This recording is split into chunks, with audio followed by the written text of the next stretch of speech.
Finish him. Or her? Welcome. And today we'll dive into a couple of great ProRevenge stories and their reactions. Coming up we have the Christmas ornaments Robin Hood. Plus we have affair partner gets dirty, illegal linens aired loses job as a financial planner. I just know you're gonna love these stories, so this should be a fun session. Hi, this is Derek. I just put the Drama Llama, Fred, back in his pen so that I can do this quick video for you with some of the stuff that Fred found on Reddit earlier today. If this is your first time watching our videos, help me out by watching to the end, and then giving me some feedback in the comment area below. I do respond to every single one, so don't be shy. And if you want more of these videos daily, don't forget to like and subscribe, with notifications turned on for this channel. Oh boy, let's get ready for some deep-seated revenge. Selectively Crazy posted. The Christmas ornaments Robin Hood. It is 2020, unfortunately. It's the day after my two younger sisters and me flew out to Pennsylvania to see my dad, who lives there after getting divorced by my mom for 15 years of not being a good husband or dad. He lives with his mom, cranky grandma, and her devil cat, as well as my amazing aunt and her angel kitten. Dad gets home from work. "Where's Emmy?" he asked my cranky grandma.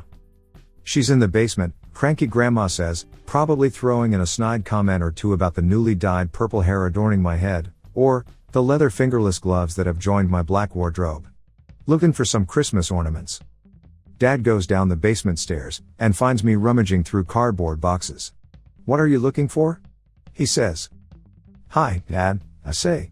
"Well, I noticed that you decorated for Christmas, but you're missing a few things. Where are the mooses?" The mooses are a pair of stuffed mooses that have been put up every Christmas since I can remember. They're brown, about 2 feet tall, and soft as a marshmallow. There's Mama Moose, who is named Mary, holding Baby Moose, who is named Christmas, and is in a red velvet sack reading, "Merry Christmas" on it, in gold embroidery. The mooses always go on the couch to watch over the living room, and all the decorations and presents in it while we're asleep. The problem with the mooses is that, when my mom divorced Dad, she was so scared of him that she let him have almost everything. This included the mooses and quite a few more of her treasured ornaments. And since I've always been the one to set the mooses on the couch, that first Christmas with the divorced, Dad just didn't feel right without them. Dad helps me look for the mooses for a while. "Sorry, sweetie, they must have gotten lost in the move," he says. I smiled, and didn't tell him that I hate being called sweetie. "It's okay," I say, and pull out a cardboard box. "Hey look. It's your What God Wants for Christmas box." I love that tradition. We go set up What God Wants for Christmas in the living room. I say, "I think I'm going to go take a nap." Dad says, "Okay." I went upstairs and into my room and shut the door. I walk over to the window seat/storage chest under the window. I open it. "Hello, mooses," I say. The mooses lay on top of my stuffed animal collection, looking dusty. Several other ornaments I recognize as Mom's are keeping them company.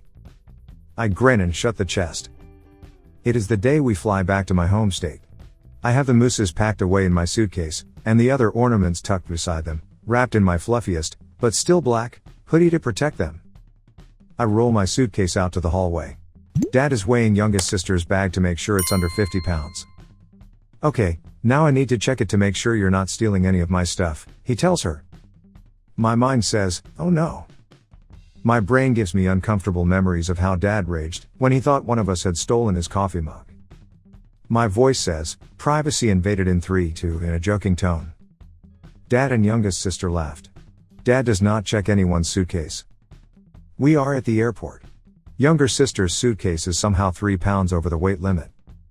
Dad says, "Emmy, grab one of the suitcases that already went through and open it up. We'll put some of younger sister's stuff in there."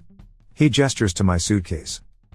My mind makes an ear-splitting screeching noise that sounds like someone slammed their brakes to avoid hitting a pterodactyl, and hit the pterodactyl anyway. My brain imagines Dad opening the suitcase and going into a rage at the sight of the mooses. My voice says, "Sure, Dad." My hands grab youngest sister's suitcase instead of mine and pass it over. Dad opens it. Her suitcase contains no smuggled goods. We transferred the stuff, and the very nice airport lady sends all the bags down the conveyor belt. Dad asks me why I wave to mine. I shrug. Just being weird, I say. Good luck, mooses, my mind says. We are back home. My family, my older sister, who didn't go with us, mom, my other grandma, who we call Maga, and my bappa, or grandpa, are all sitting in the living room catching up.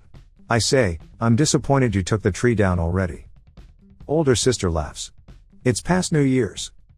I know, I say, but I brought some stuff to put on it. I opened my suitcase.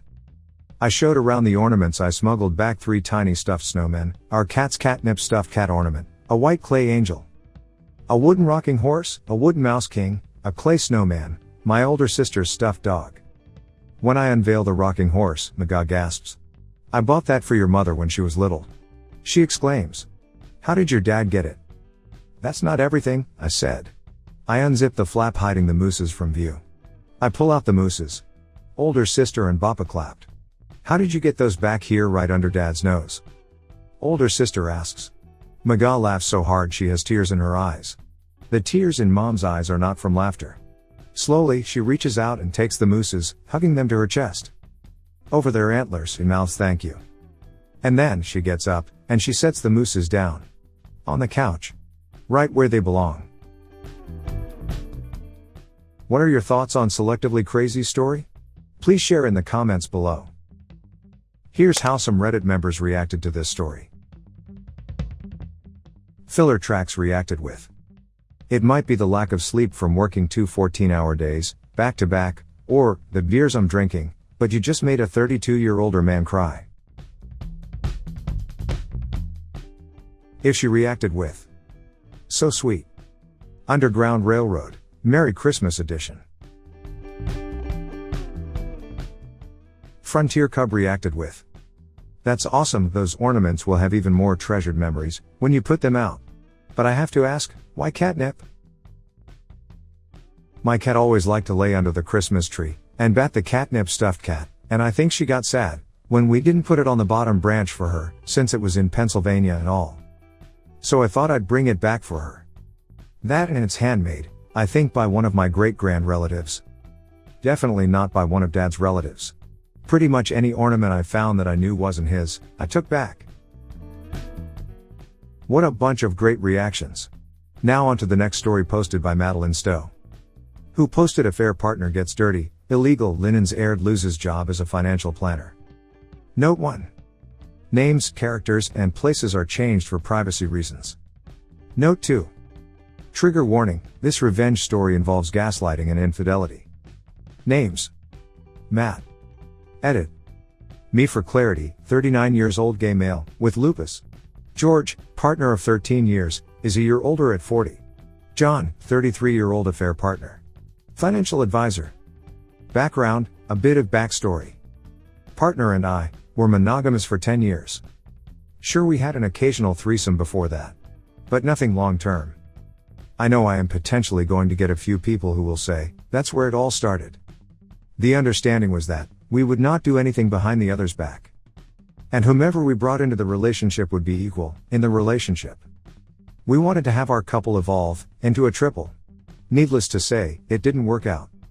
We tried, and basically the last person we tried to court ended up gaslighting me and playing the victim with George.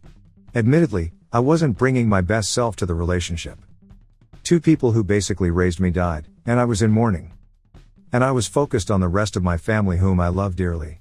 Partner uses my lupus and choosing to spend time with family as his justification for cheating and lying to me about it. D-Day. Spread over a few days before COVID lockdowns. In March, my partner had told me he wanted some time apart. I initially agreed, but then things just didn't seem right. I thought we were fine relationship-wise. But something seemed amiss. I have my own place and I give him some space. D-Day 1.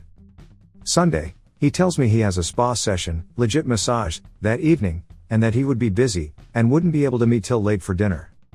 I didn't think anything was going on behind my back. He said he would call when he was done. And not wait for me for dinner. We were still having meals together, since it's something we were so used to doing together. I needed some notebook I had left at his place, and thinking he was having his spa session, I let myself into his place. Lo and behold, he's having dinner with a John. I left, and he assures me that he's just having dinner with a friend, and that his spa session got rescheduled. I asked, point blank, if anything was going on between them, and he said no. D-Day 2 Wednesday. I'm just a complete wreck. I don't know what's going on, I don't know what's true and what's real anymore, and I get the gut feel that there's more to George and John than George is letting me in on. I do some sleuthing and find out that they're friends on Facebook but not on Instagram. Curious, no? Yet they've been liking each other's posts on Instagram. I remember George logging into my iPad, so I go on and check for any message history. And wouldn't you know, I see exchanges between them going on for months. Once again, I ask George who is this person whom he's friends with on Facebook, but not on Instagram, and why are their interactions so bizarre? George tells me he's just a friend, nothing more, and that I'm crazy. My blood must have been boiling at this point. I then remind him that he's still logged into my iPad and his face just changes. He tells me that I betrayed his trust, and that I really shouldn't have done that. He must have been in full-blown panic mode. In their messages, I find out that they've been seeing each other since September 2019. I had an emergency appendectomy in October 2019, turns out what I thought was indigestion was actually chronic appendicitis, and it had finally ruptured, and the very next day, while I was recovering in the hospital, George and John went out for dinner and John stayed over after. No prizes for guessing what happened that night. They're talking about me in their conversations, and they even arranged to meet on Monday, after D-Day 1. John asked if I would show up again, and George said that I wouldn't. At this point, my whole life before just felt like one big fat lie. I'm having plenty of sleepless nights, thinking about how in the chump they were, fooling for 5 months. I was none the wiser. Furious, I engaged Revenge for Hire service. I wasn't thinking clearly, and caveat emptor, I lucked out with a service that did a good job. I gave them all the information about John the first had, not much, just his social media accounts, and they did some investigative work. They dug up quite a bit of dirt on him. Turns out, John was in a relationship as well. Inform the partner. Check. George wasn't the only person John was cheating with. They managed to find some chat history of his hookups all the way to 2017. What's most interesting is that John enjoyed using illicit drugs while having these trysts, complete with contact information of parties involved, and locations where it happened. They dug deeper and found conversations where he would advise friends to commit insurance fraud. Nothing major, mind you, but well, fraud is still fraud. And from the conversations, it seems that the insurers did pay out for bogus travel delays. The Revenge agency then asked me how I would like to proceed with the information.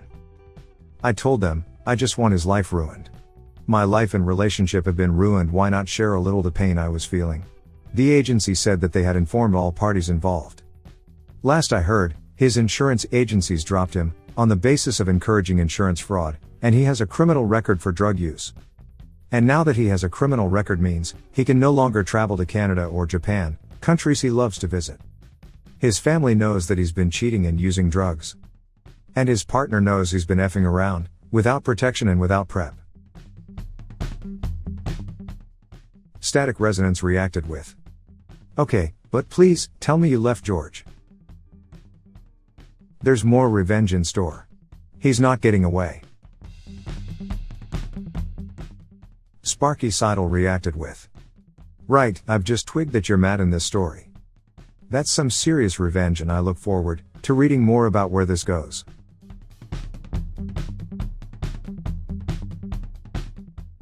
Well, there you have it. A perfectly great question answered by a bunch of fine and honorable citizens. Help support this channel by smashing the like and subscribe buttons. And hit that silly little bell as well to ensure you get the latest videos as they come out. Fred is always finding stuff for me to post regularly. So this is Derek signing off. Thanks for watching. Good grief, it sounds like Fred is out of his pen again. I think he found more drama for me to share with you. See you soon.